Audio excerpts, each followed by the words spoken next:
Hi, come on in. And join in. It's the Very Merry Life. Hi, I'm Mary Hendricks, and you might know me as that relatable AF Mama over on Instagram who hopefully feels like an old friend at this point. And if not, it won't be long till it feels that way as we get raw, unfiltered, and very unapologetic in all things motherhood, marriage, sex, and more.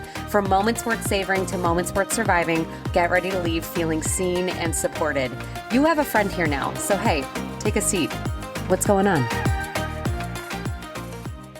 And hello. Hi, guys. I feel like I haven't done a solo episode in a while. I don't know if that's just me that is feeling that way, but I feel like I haven't sat down with my mic in a while because if you haven't caught on, I am, or if you haven't gotten the email, I don't know if you guys are subscribed to my newsletter. I just sent out one today. I also made mention of it on my Instagram and things like that, that I was going to be switching things around again.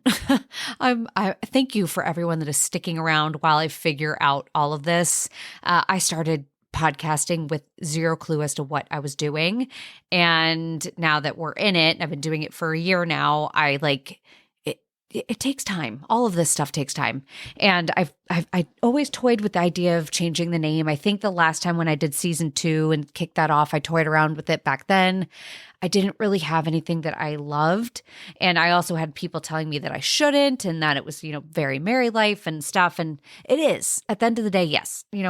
That's where this has been born from. It's an extension of me. But I want to kind of give it its own life, if that makes sense. Like obviously it's going to be tied back to me. I'm the host, but I want to give it its own 2 feet to see what it can do. And it's kind of nice to have the podcast to produce different content that I can do for the podcast and more specific to the subjects and guests that come on and things like that. So with that being said, I have come down with a name. It's funny the way it all worked out.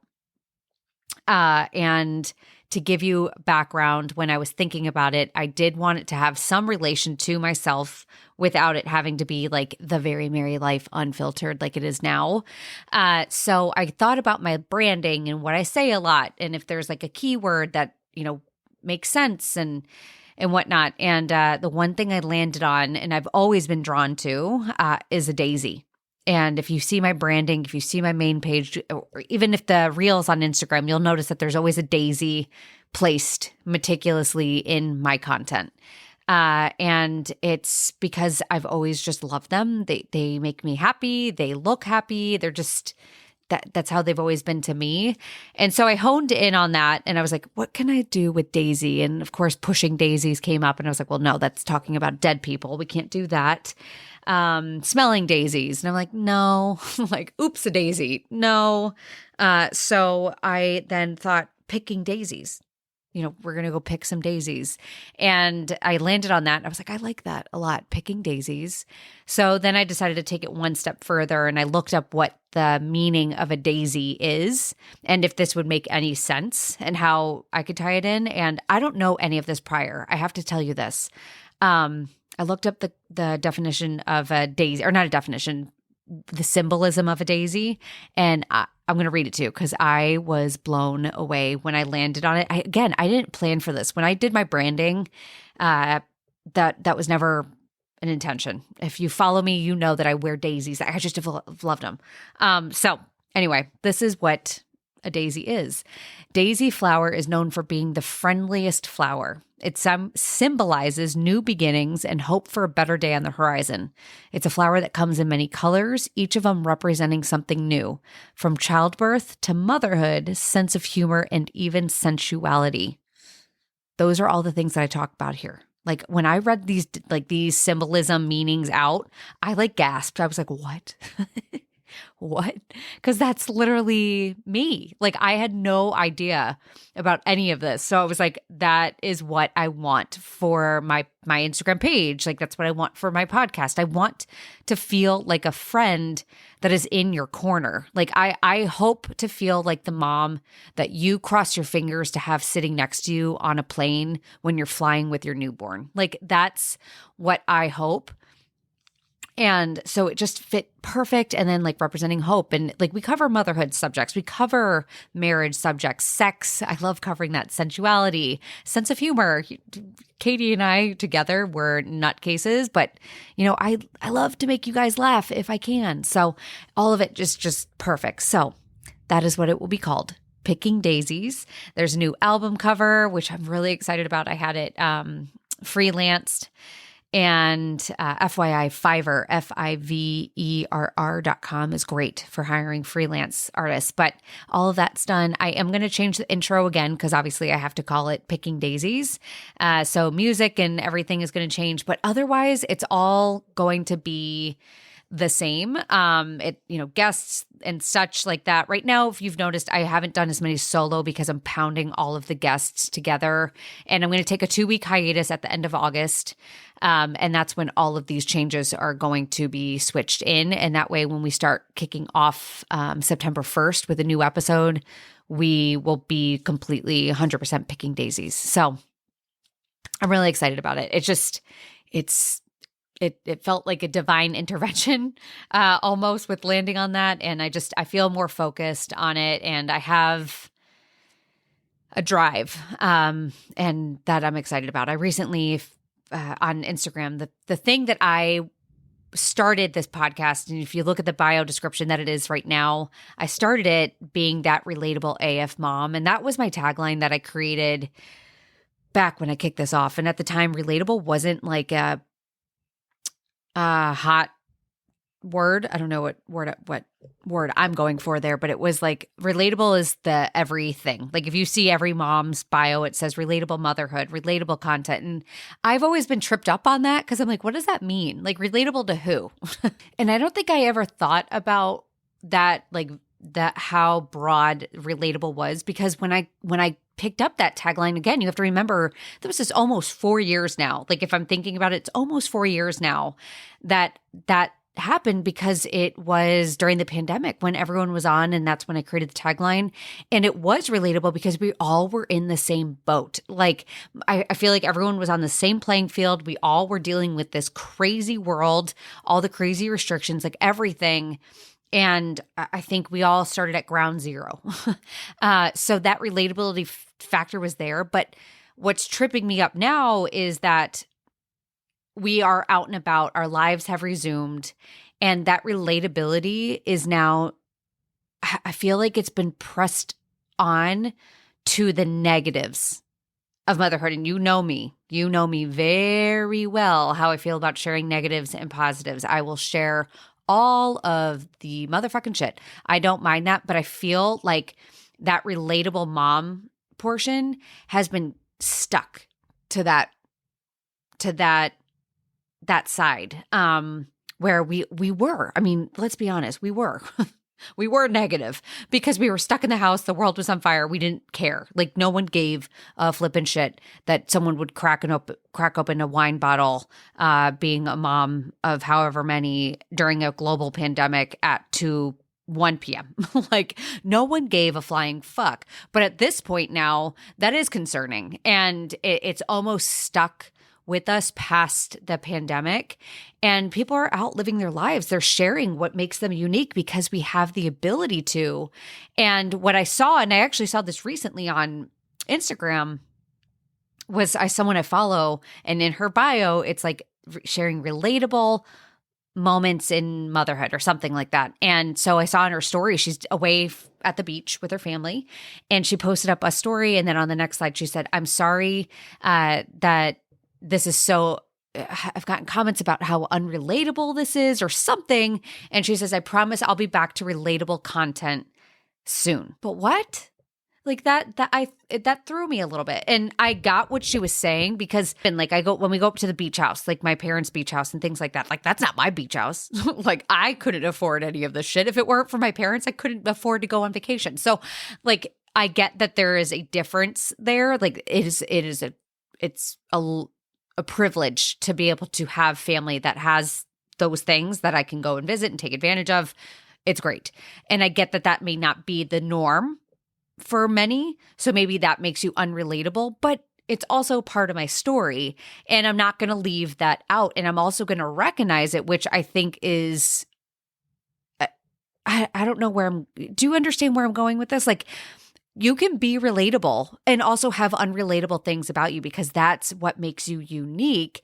And the fact that she felt bad for sharing the unrelatable moments, I stopped for a second and I was like, relatable doesn't feel fitting anymore, because I don't know. I'm starting to not like that term. And it's weird to say that, because I get it. Like, I get what you mean when you tell me you're relatable. When I read it, a relatable term in a bio, I know it. I know what I'm going to find. I know what kind of content I can find. And it's that I don't like, I kind of see that and I'm like, oh, I know what I'm going to expect. And I feel like that is the problem I have with it, is like relatable it's a trend, but it's also like a stereotype. Does that make sense? I don't know if it does. I that is how I feel about it, where I'm like, I don't want to know exactly right off the get-go. I don't want to read your bio and know and already assume something about you. I'd rather get to know you uniquely through your content, based off of you yourself, based off of what makes you unique, and also find those core moments to remind us that at our core, we're all very similar. I think that's what we all want. I don't need my next door neighbor doing the same exact thing as me. That'd be boring. I like people watching for a reason. And I like learning from people who have different perspectives and have those unrelatable things to me, because that broadens my perspective, that broadens my empathy and understanding of others. Does any of this make sense? I don't know. You guys can tell me, but that's where I am at. And that's why I changed my username, or not my username, my tagline to the validating as fuck mama. Because I was like, you know what? That's what I want. I want people to come to my podcast. I want people to come to my page and feel good in whatever steps they are currently walking in. I want them to feel good in their journey, in their path. I don't want someone to come to my page and be like, I can't follow her because she, or like, I want you to come and know that there could be differences between us. And yet we can still, at our core, have empathy and understanding for one another. That's what I want amongst women, amongst moms, amongst people when you come to my page, and know that you don't have to be a particular type of parent in order to enjoy my content. You don't have to be a particular whatever in order for us to interact with one another or support one another. So that's what the relatable term is doing for me. I feel like it's taking away our uniqueness. At this point, it's getting forced, and it's like forced curation of relatable content when that might not be your reality. It might not even be your reality, and yet we know that it's trendy, so we're hopping on it in order to share a relatable shared experience. And a lot of those experiences I get, like, I wish it would go away. Not because I want people to stop talking about it, but because I'm like, I hope, like, why isn't someone waking up to the relatable mom content? Like, I talked about that earlier last week, because I got so annoyed at seeing reels going on and on how parents, if you're saying that you're excited for back to school, you're a bad parent. And I was just like, enough. Like, you don't have to tell us moms about like how this should go. Like, we know how this should go. We know everything. It's everyone else that's the problem. We're not the problem. We're not the ones that are we need to rewrite the narrative of motherhood. We're not the ones doing that. We are just sitting back because it's everyone else that's doing it and writing it for us, which is incredibly annoying. So, I don't know. I that's why, like, I love seeing the relatable stuff. I like seeing it pertain to your life, to see like, oh, you really are dealing with this. This is like, glad the conversation is keeping on going. But I'm just like, why hasn't anyone big heard it yet to create change from it? Because that's all I want. Like, I want people to come and listen to these episodes and watch podcast episodes and watch my Instagram and stuff like that, and take away something that we can then change. And I feel like that's not happening. So that's why we need to keep going. But also I'm like, don't stop being you in order to fit a narrative of relatability. I hope that all makes sense. I don't know. I feel like I was just rambling, but that's been on the top of my brain for a really long time. And I think I got it out and you all can piece it together. Welcome to Mary's world, Mary's chat. It's like, this is what you get if we were on my front porch. So that's what's happening there. I kind of went on a ramble because I needed to flush all of that out of my head. But that changed there. Obviously, the podcast name and everything is changing there. I opened up guest writing positions for the blog. If you haven't seen that over on Instagram, I would love if anyone here listens and writes and wants to share your journey and share your story and share your perspective, whatever it might be. You don't have to be a mom. So if you're someone that hopes to be a mom one day or doesn't want to be a mom, I would love to hear from someone that, is taking that and sticking to their guns on that one. I think that's great, especially because there's so much pressure in the world to do that. But you don't have to be, per se a parent or anything. If you have a subject that obviously, we would enjoy reading or adventure that you think we would learn from, whatever, I would love for you guys to check out the guest writing position. I will link that in the show notes. That way you guys can check that out. But I'm hoping to do that and really just create a community. That is ideally what I want out of all of this. I feel like my page has definitely started to transform a little bit, where I think I especially when I was back pregnant with Haley, I did a lot of goofy, funny, really out there reels that I just had zero filter. I blame pregnancy on that one. And I love those. I will always do a goofy reel. I love making reels so much, and I love acting, even though I don't think I'm really that great, but I love doing all that and I love laughing, and I want you guys to feel joy when you're on my page. So yeah, those aren't going anywhere, but I feel like I definitely have started to spin more of my stuff in terms of encouragement and support, but also just there. I want it to be there. I don't want it to necessarily, I don't need to educate you. I'm not going to try and brush over anything negative. I don't want any of that. I really want to create content that hits a balance of both being yeah, this is the way things are.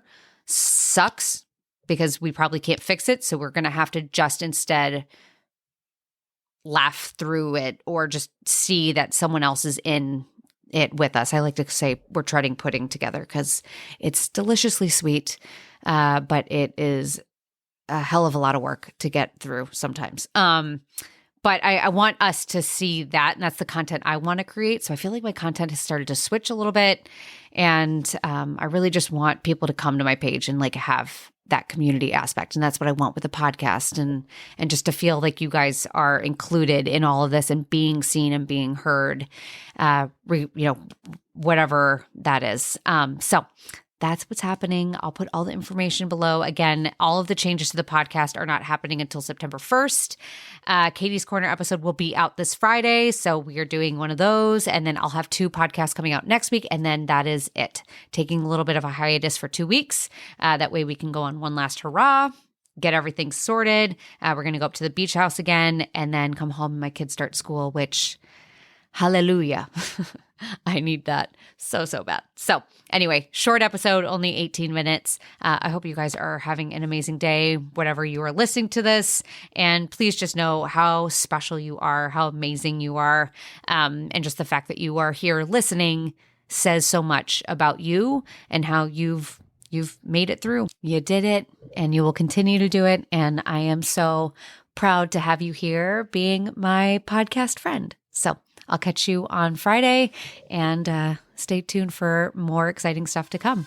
Another episode down. Thank you all so much for listening. If you loved today's episode, I would be so appreciative if you would leave a rating and review. I cannot begin to tell you how much those mean to me, but also how much they help me get in front of more eyes and more ears. As always, be sure to check back every Tuesday and Friday for a new episode, whether it's an episode with me and my husband, me and Katie, or just another incredible, amazing guest. Stay tuned for more honest, real, raw chit chat. And hey, do me a favor before you go. Remind yourself how amazing you are, how enough you are, how special you are. And boy, oh boy, I sure am glad to have you here. Thanks, friend.